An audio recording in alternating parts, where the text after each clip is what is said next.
Figure I'd give you all a little in-cab view of the 210 excavator. Got your crystal monitor right there. Some of the functions that go along with it over here.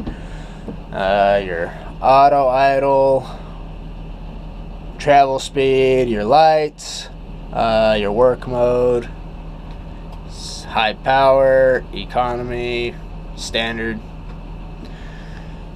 your throttle, your AC and heater, blower, radio, it's on,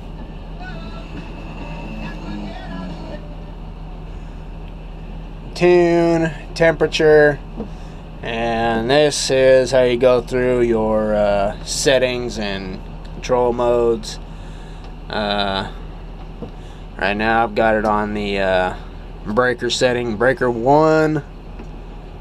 The reason for that is for the flow rate, which is what's required for my bucket crusher, as you see there. that right there is your return. This, I believe, not sure what this one does. Let's get back to the front menu. Not sure what that one does, but anyway. Some other functions, your emissions regen. This right here, this switch right here, deactivates your auxiliary hydraulic controls.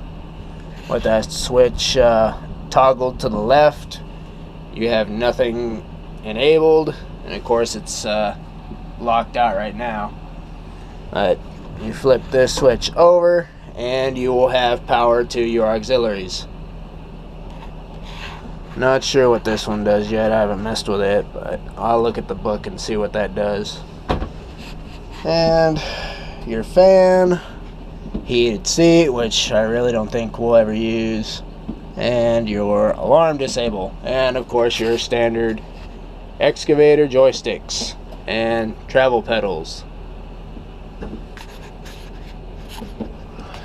So now I guess I'm gonna go to work.